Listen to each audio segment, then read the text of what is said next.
बिहार चुनाव संपन्न हो गए हैं, लेकिन बिहार चुनाव खत्म होने के बाद एक बार फिर से वोट चोरी का जिन्न निकल करके बाहर आ गया है। लगातार छत्तीसगढ़, मध्य प्रदेश, राजस्थान, हरियाणा और उसके बाद महाराष्ट्र के बाद सीधे तौर पर कर्नाटक के भी मुद्दे उठे, और लेकिन बिहार को लेकर के पूरी तरीके से तस्वीर साफ है और विपक्ष पूरी तरीके से वोट चोरी पर डिपेंड हो गया है कि वोट चोरी के जरिए ही बिहार में सत्ता बनाई नहीं गई बल्कि छीनी गई है, डकैती की गई है। लेकिन आज उस घटनाक्रम में एक अध्याय और जुड़ता है। वो अध्याय ऐसा है कि प्रदेश के तमाम ऐसे हस्ती वाले लोग जो पूर्व जज भी हैं, सेना के पूर्व अधिकारी भी हैं, पूर्व और समाज सेविक भी हैं, ऐसे तमाम लोगों ने 273 के तकरीबन ऐसे पत्र लिखे हैं जिन पर राहुल गांधी पर सीधे तौर पर देश की छवि को नुकसान पहुंचाने का आरोप लगाया गया है। हमारे साथ इस मुद्दे पर बात करने के लिए तमाम आम लोग मौजूद हैं और सीधे तौर पर उनके पास पहुंचते हैं कि आखिरकार वोट चोरी है क्या, अगर है तो प्रमाण क्यों नहीं दिए जा रहे हैं, और दिए जा रहे हैं तो चुनाव आयोग क्या कर रहा है, क्या संतुष्ट है जनता, और जो आरोप आज लगाए गए हैं 273 लेटरों के जरिए, उन लेटरों का क्या महत्व क्या मानते हैं। हमसे आपसे शुरू करते हैं। देखिए, एक चीज तो जान लीजिए, 350 नहीं, 3,500 नहीं, आप 30 लाख तक पत्र राहुल गांधी को लिखते रहिए, कांग्रेस को समझाते रहिए, जितने विपक्ष में खड़े लोग हैं उनको समझाते रहिए। ये जब पत्र लिखे गए, ये क्या आम जनता ने लिखे? आम जनता को क्या अपने देश के मुद्दे से या अपनी हक और विश्वास की लड़ाई का कोई सरोकार नहीं है? उन पदों पर बैठे लोग जो अपने जीवन की उस रसमलाई को चाट चुके हैं, वो लोग अब राहुल गांधी को ज्ञान देंगे कि आप छवि धूमिल कर रहे हो। ठीक है, जब वो अपने अपने पदों पर बैठे थे तो वो ऐसा कौन सा काम किए कि उनको इस नोबेल पुरस्कार दिया हो? ऐसा कौन सा उन्होंने काम कर दिया जिससे उनका देश, समाज, जाति या क्षेत्र उन पर बड़ा गौरवान्वित महसूस हो? एक चीज जान लीजिए, इस पूरे पत्र के पीछे और पत्र के लेखन के पीछे, उस पत्र की भाषा के पीछे खाली राष्ट्रीय स्वयं सेवक संघ की विचारधारा, उसकी मानसिकता और उसके लोग खड़े हैं। इन पत्रों को सिरे से जनता खारिज करती है। देश के प्रधानमंत्री नरेंद्र मोदी जी ये चाहते हो कि इस तरह छलावा और भुलावा करके राहुल गांधी की उस तपस्वी छवि को तोड़ सकते हैं, तो वो इस भुलावे में हैं। तंत्र तुम्हारे पास, अखबार तुम्हारे पास, मीडिया के मान्यता प्राप्त पत्रकारों की सैलरी तुम्हारे सरकारी अकाउंटेंटों से, हर चीज का दबाव, पुलिस तुम्हारी खड़ी, सुरक्षा तुम्हारी खड़ी, वोट डालने वाले तुम्हारे खड़े। लेकिन किसी चीज की पारदर्शिता को अगर पूछा जाए तो चुनाव पारदर्शी नहीं होते। तो क्या आप मानते हैं कि बिहार में वोट चोरी हुई? वोट चोरी, मैं एक चीज जरूर बोलूंगा, उसमें बहुत स्पष्ट मैं बोलने मुझे कोई गुरेज नहीं है। विपक्ष जहां निशाना लगाए बैठी है, चोरी वहां नहीं है। जहां चोरी है वहां विपक्ष के लोग बैठते ही नहीं। चोरी आपके चुनाव परिणामों के टर्बुलेशन सीट पर है। चोरी आपके यहां बूथ एजेंट लेवल पर जब चुनाव 8 घंटे के लिए चल रहा होता है, चोरी वहां है। चोरी आपके यहां उस समय, हमारे यहां दिक्कत ये होती है कि विपक्ष कभी भी निर्वाचन की जो मतदाता सूची होती है उसको खंगालने का प्रयास ही नहीं करता, जबकि एक एक कार्यकर्ता को वो जिस जगह निवास करता है उस अपने बूथ क्रमांक संख्या में एक एक वोट खंगालना चाहिए। एक छोटी सी दुविधा आती है, उस पर कभी भी विपक्ष ने दिमाग नहीं लगाता। संशोधन, परिवर्धन और संवर्धन, 3 तरीके की प्रणाली पर यह सूची पूरी दारोमदार होता है। आज की डेट में अगर सूची आई है तो ये हर राजनीतिक दल और हर राजनीतिक उस व्यक्ति की जो जागरूक है उसकी जिम्मेदारी है कि अपने आस पड़ोस के वोट खंगाल ले। पहले अपने परिवार के खुद का वोट खंगाल ले, अपने परिवार का वोट खंगाल ले, फिर अपने दाएं और बाएं के पड़ोसियों का वोट खंगाल ले। अभी लोगों के पास काम बहुत जरूरी है, मेहनत बहुत जरूरी है, रोज निकल जाना बहुत जरूरी है, कोई ध्यान नहीं दे रहा। इसमें सरकार गड़बड़ी कर दे, इसमें विपक्ष हेराफेरी करवा ले और उसके बाद ये सब निकलेगा तो ये निराधार है। क्योंकि सबके दस्तखत हर पार्टी के बीएलए, उनके जिला अध्यक्ष, उनके शहर अध्यक्ष उस सूची को पहले आपत्ति के बाद दस्तखत करके फाइनल करते हैं, उसके बाद वो एजेंडा आता है। तो वो एक बड़ी प्रणाली है और हम निश्चित कहेंगे कि प्रदेश में, देश में विपक्ष उतना जागरूक नहीं है इस वक्त, क्योंकि उसको आज भी वही दिन याद है। कांग्रेस वाले जो काम हो रहा है सब सही है, अरे ये झूठों की, मक्कारों की सरकार हो गई है। ये जरा जरा सी चीजों में बाल की खाल निकाल के अपने लिए रख लेते हैं। तो ऐसी सरकार के बीच पारदर्शिता की उम्मीद नहीं है, तो ये कहना कि वोट चोरी हो रही है तो गलत नहीं। और भी लोग हैं वापस फिर से आते हैं। क्या लगता है 273 जो लेटर लिखे गए, वो 273 लेटर देश के राहुल गांधी के प्रति नहीं, क्यों ऐसा खिलाफ लिख रहे हैं, क्यों ऐसे आरोप लगाए जा रहे हैं? ये लेटर राजनीतिक प्रेरणा से लिखे गए। वोट चोरी का इनसे कोई लेना देना नहीं है। राहुल जी की छवि खराब करने के लिए लेटर लिखे लेटर में गए। तो कहा गया कि राहुल गांधी भारत की छवि खराब कर रहे हैं, किसी दुश्मन की जरूरत ही नहीं है, राहुल गांधी खुद भारत के दुश्मन बने हुए हैं। अमेरिका का चुनाव नहीं, भारत की छवि क्यों खराब करेंगे? राहुल गांधी प्रधानमंत्री बनेंगे तो हिंदुस्तान में बनेंगे। राहुल गांधी को रहना है, मरना है, हिंदुस्तान में मरना है। राहुल गांधी का परिवार हिंदुस्तान में रह रहा है, तो वो छवि काहे खराब करेंगे? कोई कुत्ता भी जहाँ बैठता है वहाँ पूंछ हिला देता है। राहुल गांधी क्यों अपने प्रदेश को गंदा करेंगे? ये राहुल गांधी को सिर्फ कंडम करने के लिए, उनका विरोध करने के लिए, उनके ऊपर आरोप, क्योंकि उनके ऊपर एक भी, वो इकलौता हिंदुस्तान का ऐसा लीडर है जिस पे एक बेईमानी का आरोप नहीं है। तो क्या राहुल गांधी सरकार डर रही है? राहुल गांधी सरकार डर रही है?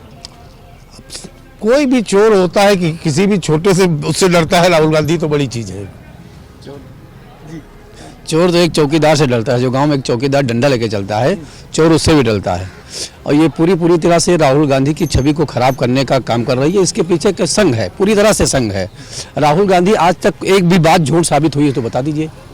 जब से राहुल गांधी राजनीति में आए हैं, चाहे वो कोरोना काल से बात रही हो, चाहे वो चीन को लेकर बात रही हो, चाहे वो जीएसटी को लेकर बात रही हो, एक शब्द अगर उनका कोई गलत साबित हुआ हो तो बताइए। तो वोट चोरी कैसे गलत साबित हो सकता है? जनता जब समझ रही है, जान रही है। तो आप लोग वो पत्र में ये कहा गया कि आरोप तो लगा देते हो, सबूत नहीं देते हो। सबूत खुलेआम मीडिया में दिया जा रहा है। राहुल गांधी चोरी छिपे दे रहे हैं क्या? उसको चुनाव आयोग क्यों नहीं जवाब देता है? राहुल गांधी ने जो सबूत दिए हैं खुलेआम मीडिया में दिए हैं, पूरा देश देख रहा है, उसका जवाब चुनाव आयोग क्यों नहीं दे रहा है? चुनाव आयोग को किसी ने रोक रखा है क्या? तो भाजपा के नेता लोग चले जाते हैं जवाब देने। जवाब देना चाहिए चुनाव आयुक्त को। जवाब कौन देता है? उसका जवाब क्यों नहीं देती है चुनाव आयोग? अगर वहाँ खुलेआम मंच पे आए, उन लोगों ने कहा कि हमारे वोट नहीं थे, हम लोग हैं लेकिन हमारा वोट कटा हुआ है, हमने एप्लीकेशन दे दिया फिर भी नाम नहीं जुड़ा, तो साथ खड़े हैं ना, उसको सबूत देने किसको क्या जरूरत है? खुलेआम सबूत दे रहे हैं राहुल गांधी जी। आप सबूत को देखिए, तो आप मानने के तैयार नहीं है, आप फैसला देने के ही नहीं चाह रहे हैं। आप तो खुलेआम किसी, हमने मान लीजिए एप्लीकेशन दे दिया, आपने पढ़ा ही नहीं, आपको निर्णय, आपने पहले फैसला कर रखा है कि हमें इसको देखना ही नहीं है, हमें इसको गलत साबित नहीं करना है। तो ऐसे साथ जो सोते हुए आदमी को तो जगाया जा सकता है, लेकिन जो सरकार सोने का नाटक कर रही हो उसको जगाया नहीं जा सकता। आप लोग आरोप लगाते हैं कि 10,000 रुपये बिहार में बांट दिया गया, आयोग ने संज्ञान नहीं लिया। अच्छा ये बताइए, चुनाव आयोग का क्या काम है? इससे पहले भी जो है कहीं वोट के चक्कर में कभी कहीं पैसा बांटते हुए आपने देखा है? खुलेआम सरकार पैसा बांट रही है। आचार संहिता लगने के बाद कहीं भी आप बता दीजिए, खुलेआम साड़ी नहीं बांट सकते हैं, कोई सामान नहीं दे सकते हैं, उसकी शिकायत होती है तो तुरंत उसके खिलाफ कार्रवाई होती है। यहाँ तो चुनाव आयोग ने सरकार को खुली छूट दे दी। 11 तारीख को वोट पड़ा है, 10 तारीख को महिलाओं के खाते में पैसा गया है। बताइए ये कहाँ का न्याय है? चुनाव आयोग क्या कर रहा था? अब आप कहिए कि वोट चोरी नहीं हो रही है। तो क्या चुनाव आयोग अगर नहीं सुनवाई कर रहा है, चुनाव आयोग नहीं ध्यान दे रहा है, तो क्या चुनाव ऐसे ही होते रहेंगे देश में? जितनी भी सेकुलर पार्टी हैं सबको जो है चुनाव का बहिष्कार करना चाहिए। बैलेट पेपर से चुनाव होना चाहिए। उद्धव ठाकरे ने जो चीज़ कही है उसको पूरी पार्टियों को मानना चाहिए। और चुनाव का जो ये बैलेट पेपर का उसका जिन जो है कि वोट चोरी, ठीक है, वोट चोरी तो हो ही रही है, तो जनता देख रही है, जनता भी देख रही है कहाँ वोट चोरी हो रही है। लेकिन इसमें विपक्ष पार्टियाँ जो हैं चुनाव का बहिष्कार पहले ही कर दे कि हमें चुनाव नहीं लड़ना है, बैलेट से चुनाव होगा, बैलेट से चुनाव लड़े बस, और क्या है, उसका सीधा रिजल्ट आएगा। ईवीएम का विरोध कांग्रेस विपक्ष कर रही है, वही ईवीएम कांग्रेस लेके आई थी, आज कांग्रेस के लिए वही अभिशाप क्यों बनती जा रही है? तो जिस टाइम कांग्रेस थी तो स्वच्छ सरकार थी, तो उस टाइम ईवीएम अच्छा था। अब सरकार आ गई बीजेपी की, तो बीजेपी की जब सरकार आई तो नालों में सब पर्चियाँ मिल रही हैं, तो इसका क्या मतलब है? बेईमानों की सरकार है ये। तो बेईमानों की सरकार में जो है वो गल्ला जो है वो लॉक करके रखा जाता है। तो इसमें चाहिए जनता को भी चाहिए कि चुनाव का बहिष्कार करे, और जितनी भी सेकुलर पार्टी हैं सबको बहिष्कार करना चाहिए कि बैलेट से जो है वो बैलेट पेपर से ही चुनाव हो। चुनाव तो लगातार हो रहे हैं, छत्तीसगढ़ के हुए, मध्य प्रदेश के हुए, राजस्थान हुआ, हरियाणा हुआ, महाराष्ट्र हुआ, बिहार भी हो गया, अब बंगाल और उड़ीसा की बारी है, लेकिन विरोध तो कहीं हो ही नहीं रहा है। विरोध केवल बस वोट चोरी मीडिया तक सीमित रहे, मंचों तक। विरोध तो शुरू हो गया, महाराष्ट्र से उद्धव ठाकरे से जो है ये विरोध शुरू हो गया है कि अब चुनाव सारी सेकुलर पार्टियों को इसका बहिष्कार करना चाहिए, बैलेट से ही चुनाव हो, ना कि ईवीएम से। हर एक चुनाव के बाद ये आवाज उठती है, लेकिन उसका जमीन पे कोई असर किसी भी चुनाव के पहले दिखाई नहीं। उसके लिए हम लोगों को एक होना पड़ेगा ना कि बैलेट से जो है चुनाव हो, बैलेट पेपर से ही चुनाव हो, ना कि ईवीएम से चुनाव हो। सब सेकुलर पार्टियों को एक होना होगा। बिहार के परिणाम क्या बताते हैं, आपको क्या लगता है बिहार के? बिहार के परिणाम तो इंडिया गठबंधन के फेवर में थे और फेवर में है। ये तो सभी को वोट चोरी जो राहुल जी जो अपनी मुद्दा उठाए हैं तो वो सही है, बिल्कुल सही है। और ये जो लेटर लिखे जा रहे हैं सब राजनीतिक उनकी छवि धूमिल करने के लिए राहुल जी की लिखे जा रहे हैं। अच्छा, ये जो लेटर लिखे जा रहे हैं क्या राहुल की छवि को धूमिल करने के लिए, यह वास्तविकता कुछ है? जो 273 लोग जो लेटर लिखे हैं, मुझे तो नहीं लगता है कि उसमें कोई जज और सुप्रीम कोर्ट है, उसमें तो हमको तो लगता है कि सब आरएसएस के लोग ही होंगे। तभी तो इतनी आपत्ति हुई ना। क्यों हुई भाई, क्यों राहुल जी को बदनाम किया जा रहा है इतना? अभी गठबंधन की सरकार बन रही थी, देखिए बिहार में देख लीजिए क्या हो गया, तख्ता पलट हो गया पूरा। मतलब बैलेट पेपर से देखिए गठबंधन कितनी आगे जा रही थी हरियाणा में, वही हाल बिहार में भी हुआ। और फिर ईवीएम खुला और देखिए तुरंत पीछे चलते चले गए। 4 कैंडिडेट तो ऐसे हैं कि 1,22,000 वोट है, 4-5 कैंडिडेट भाजपा के ही लोग पाए हैं, दोनों डिप्टी सीएम भी। हाँ 4-5 लोग हैं भाई, उसकी उन लोग के ऊपर कार्रवाई कब होगी? लेकिन नहीं, अब वो 273 लोग हैं।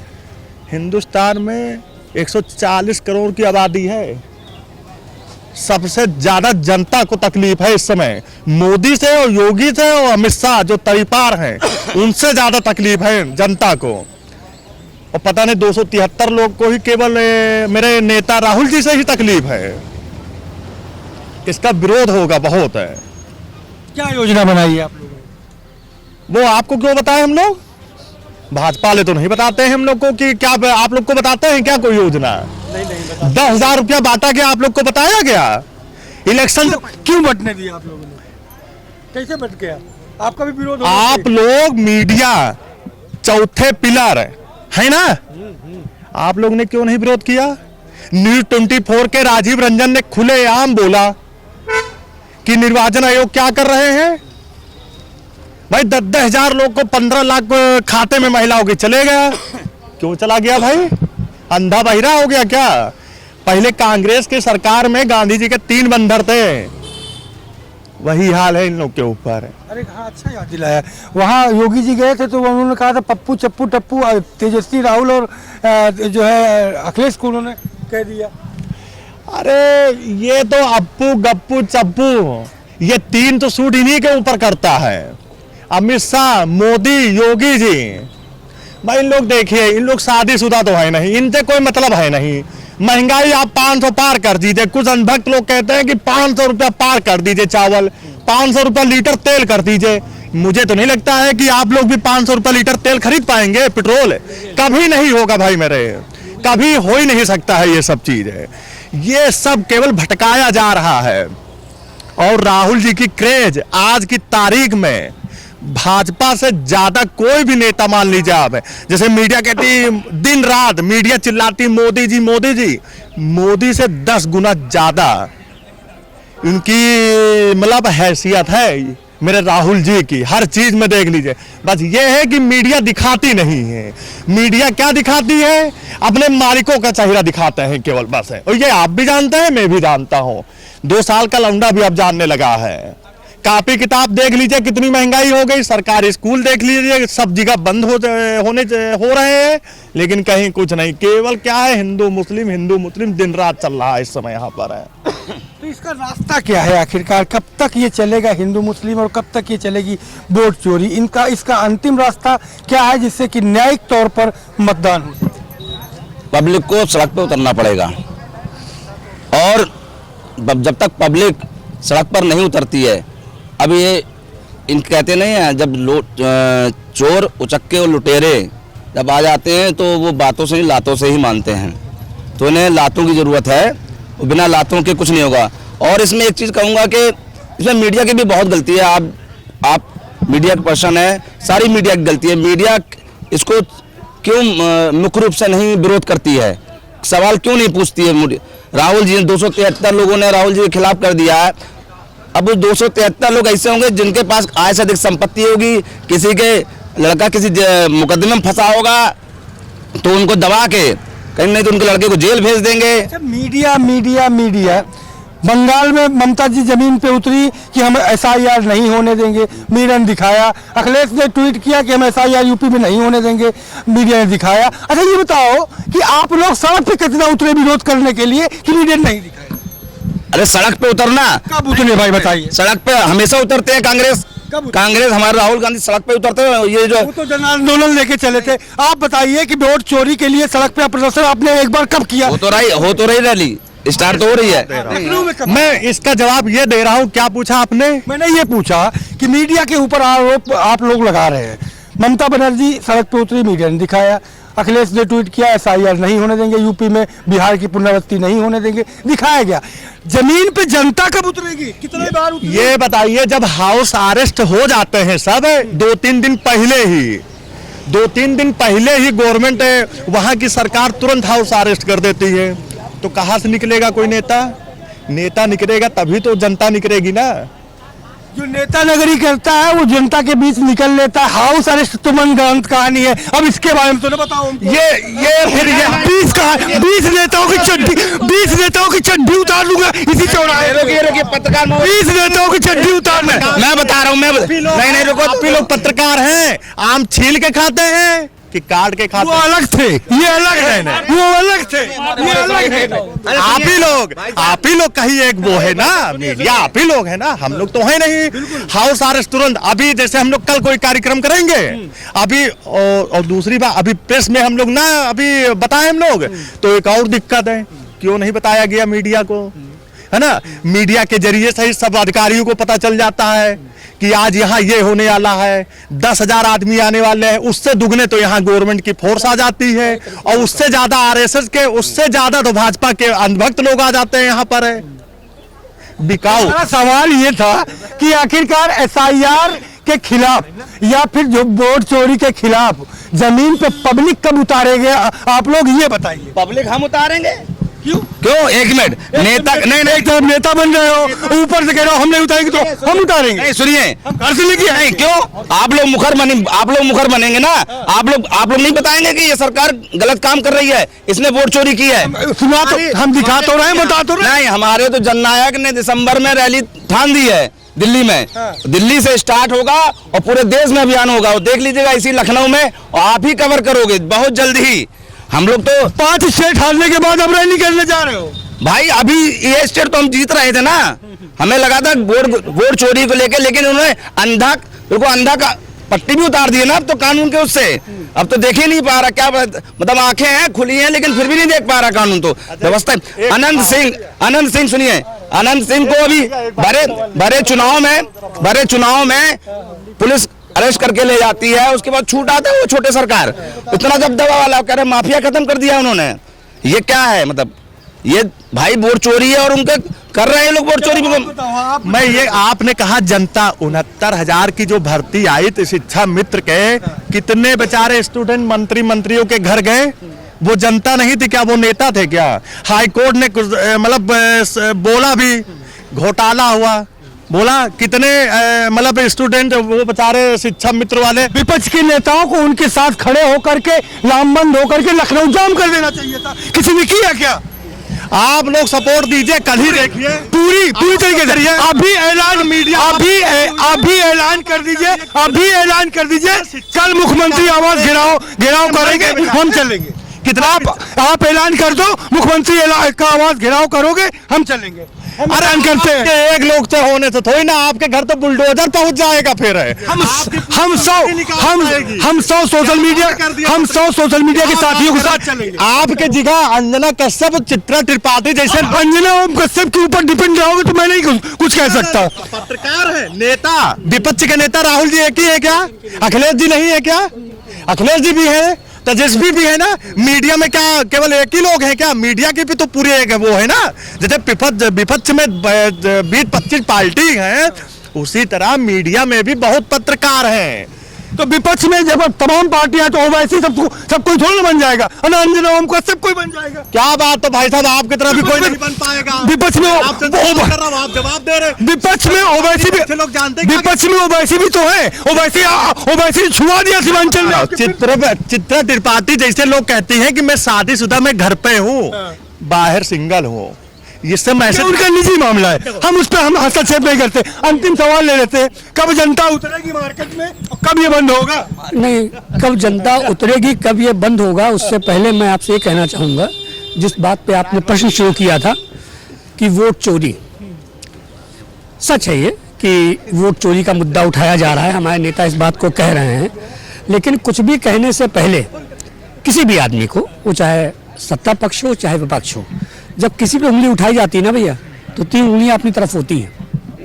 अगर जो आदमी की वो 3 उंगली नहीं, लगता है सिद्धांत की राजनीति बची है, 3 उंगलियां ऐसे इनकी राजनीति बची हुई है, नहीं बची है। तो उन 3 उंगलियों का सही में प्रयोग अगर कोई कर रहा है, सत्ता पक्ष कर रहा है, उसे मालूम है कि सत्ता कैसे लेनी है, इस उंगली को सीधा दिखाया है, तो ये 3 ठीक करनी है, मुझे बता के नहीं करनी, अपने आप करनी है। लेकिन अगर हम विपक्ष में हैं तो हम कह रहे हैं आप चोर हैं, तो हमें अपने आप को पहले मजबूत करना पड़ेगा। करेंगे भाई, पूरा देश हार से चले जा रहे हैं। वही मैं कह रहा हूँ ना, वही कमियां हैं, वो कमियां हम ये कब सुधरेंगी? जल्दी ही सुधरेंगी, जल्दी ही सुधरेंगी। 5-5, 6-6 स्टेट हारने के बाद ये कमियां सुधारने की बात हो रही है, ये सुधरेंगी कि नहीं सुधरेंगी?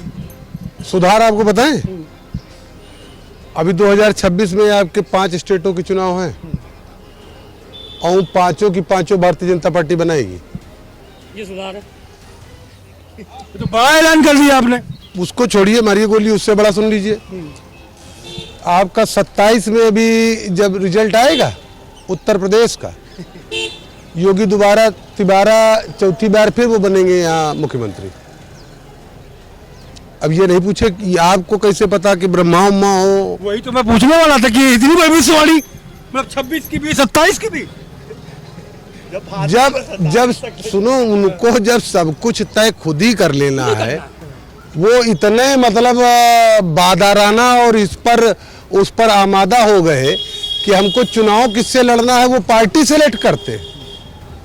यहाँ पे इंडिया गठबंधन दिन रात उनसे सवाल पूछती है, उसका जवाब नहीं देंगे। परिवहन की, ट्रांसपोर्ट की बसें वो मायावती को देंगे कि आप रैली कराइए। उत्तर प्रदेश में वो अपने विपक्ष के लिए विकल्प पे मायावती को चुन रहे हैं। अभी एक एक नेता, एक एक पार्टियों के कार्यकर्ता सब घर बैठाल के 2-2 सिपाही, एक एक दरोगा के साथ पकड़ा दिए जाएंगे, क्योंकि कांग्रेस पार्टी दिल्ली में SIR के खिलाफ रैली करने जा रही है। उसी के 1 दिन पहले, 2 दिन पहले गौतम बुद्ध नगर में मायावती जी 6 दिसंबर को बोधिसत्व भीमराव अंबेडकर जी के जयंती पर कार्यक्रम करेंगी। उसके लिए पूरी भारतीय जनता पार्टी की उत्तर प्रदेश की सरकार, मतलब अब वो अगर खटिया मचिया तक मांग रहे हैं तो ये उड़ाना बिछौना भी दिए आ रहे हैं। हाय दादा भीड़ करो, बुआ जी तुम ही दिखाई पड़ो। ये रिश्तेदारी क्यों? अब ये रिश्तेदारी नहीं पता, रुक जाओ, अब ये रिश्तेदारी नहीं पता है भाई। रिश्तेदारी जब हमको ये मालूम है कि इनसे नहीं, इनसे हमको संधियान करना है, उनको इंडी गठबंधन से चुनाव लड़ने में परेशानी है, उनका सीधा फार्मूला है। अखिलेश जी पीडीए चिल्ला रहे हैं तो सबसे पहले उनका डीए गायब कर दो, दलित हटाओ, सब बचपा बासपा बेच दो। अकेले बाद में उनके पास बचे मुस्लिम, तो मुस्लिम का छीछा लेदर कर देंगे। बाकी इंद्रेश जी जो आपके राष्ट्रीय स्वयंसेवक संघ का वो मुस्लिम राष्ट्रीय मुस्लिम मंच बनाए घूम रहे हैं देश का, थोड़ा वैसे समेट लाओ। बाकी अखिलेश जी ले जाएं, कुछ ये ले जाएं, कुछ वो ले जाएं, उनका तिया पाचा कर दो। ओवैसी को तो भूल ही गए। अरे ओवैसी देखिए, उत्तर प्रदेश में ओवैसी खंजड़ी नहीं बजेगी। वो जहां बजा के बिहार में क्यों बच जाती बार बार? बिहार में बिल्कुल बच के आएगी, बिल्कुल बच के आएगी। एक चीज विधिवत जान लो, भारतीय जनता पार्टी ही ओवैसी के एरोप्लेन का टिकट और उनके हेलीकॉप्टर देती है चुनाव गाड़ने के लिए। वोट को तिया तिया करके बांट दिया गया, समाज को टुकड़े टुकड़े में भुर्जियों की तरह उड़ाए दे रही है भारतीय जनता पार्टी। अब ये चीज स्वार्थ में व्यक्ति जी रहा है और आम पब्लिक को अपने बच्चे की फीस, माता पिता की दवाई, इसी जाड़े के लिए स्वेटर, शादी में जाने के लिए नया कोट, बीबी की नई साड़ी, इससे ऊपर कमाई नहीं है। वो उतने में ही परेशान घूम रहा। राजनीति क्या घंटा करेगा वो? राजनीति में जो सामने खड़ा है एन केन प्रकार है उसको दाब दिया जाएगा, उसके ऊपर नाजायज मुकदमे ठोके जाएंगे, उनको जमीन जायदाद के मुकदमों में उलझाया जाएगा, चौराहे पर बेइज्जत करेगी पुलिस खड़े होके। ये कार्यक्रम जब सेट होके लिस्ट बना के आपके वहाँ दिल्ली दरबार जहाँ माननीय मोदी जी बैठते हैं, वहाँ से फरमान ग्राम सभा तक के लिए भेजा जाएगा। हिटलर मालूम है हिटलर कैसा आदमी था? मैं एक शब्द में आप बताइए, बताइए। पता, मुझे पता नहीं, पता नहीं है। आज हम चाहेंगे कि हमारे अंकर महोदय बोले कि मैं जानना चाहूंगा कि हिटलर कैसा आदमी था। इतना आदमी सुन रहा है, मैं तो कहूंगा भैया एक बार कैमरा खोल के दिखाइए कितना आदमी सुन रहा। एक शब्द में बताइए, आपकी दृष्टि से हिटलर कैसा आदमी था? खुद की मनमानी चलाने वाला व्यक्ति ही है। तानाशाह बोलो, बिल्कुल तानाशाह। तानाशाह बोलो। हाँ, तानाशाह। तानाशाह बोलोगे तो आपको ये पता होना चाहिए, हिटलर भी अपने यहाँ लोकतंत्र का दिखावा करता था, चुनाव कराता था और अपने जर्मन के सारे चुनाव जीतता था। उसको आपने तानाशाह क्यों बोला? अब एक बार जरा बोलिए, मोदी तानाशाह है? बोलिए, मोदी तानाशाह है, हर चुनाव जीत रहा है, देश में लोकतंत्र का झूठा दिखावा भी हो रहा है। इतनी ज्यादा राजनीतिक गिरावट इस देश की आजादी और आजादी से पहले भी कभी किसी भी सरकार, जब यहां बरतानिया हुकूमत होती थी, इतनी गिरावट राजनीति में कभी नहीं हुई। कभी नहीं। राजनीति की शुचिता खत्म। इसका रास्ता क्या है? किसका? इसे खत्म करने का रास्ता एक ही रास्ता जान लीजिए, जिस दिन ये समस्याएं आपके नाक पर आके रुकेंगी, आपकी ऑक्सीजन रोकी जाएगी सरकार द्वारा, उस दिन इस देश का 150 करोड़ आदमी निकल के सब सड़कों पर खड़ा होगा। मैं नहीं कहता कि हिंसा की जरूरत है, जिस दिन निकल के वो खड़ा होगा, लामबंद होकर इनकलाब बोल दिया जाएगा ना, ऐसे ये जो हैं लाल पिछवाड़े वाले, ये कहाँ गायब हो जाएंगे ये पता नहीं चलेगा। अंतिम सवाल मेरा, क्या देश को जंजे की जरूरत यहाँ पर भी है? श्रीलंका, बांग्लादेश के बाद अब क्या यहाँ की? नहीं, ऐसी कोई ज़रूरत नहीं। देश को एक गांधी लगा हुआ है, वो करोड़ों गांधी बनाने में। जिस दिन ये भारतीय करोड़ों गांधी रोड पे आ जाएंगे, ये सब तानाशाही खत्म हो जाएगी, सब नस्त नाबूद हो जाएगी, कहीं कुछ नहीं रहेगा, सब अमन और मोहब्बत का पैगाम चलेगा हिंदुस्तान में। और हिंदुस्तान गंगा जमनी तहजीब का मुल्क रहा है, पूरे मुल्क में इसकी चर्चा होती है, आज भी नेहरू याद किए जाते हैं। तो ये क्या है? ये भारत की हमारे जो है गंगा जमनी तहजीब का असर है। बिल्कुल, बहुत शुक्रिया आप सबका हमसे बात करने के लिए। आपसे सुना कि कहीं ना कहीं जो राहुल गांधी के को लेकर के 273 लेटर लिखे गए हैं, इस सबका अपना मानना यही है कि वो केवल और केवल लेटर कहीं ना कहीं किसी न किसी के जरिए प्रेषित कराए गए हैं, सिवाय और सिवाय वोट चोरी के मुद्दे को दबाने के लिए, उसे डाइवर्ट करने के लिए। जबकि वोट चोरी तो निरंतर जारी है और इसे आम जनता ही सड़कों पर आकर के खत्म करेगी। कैमरा पर्सन पंकज गुप्ता के साथ Sanjay Pratap Singh Chauhan, live news X, Lucknow.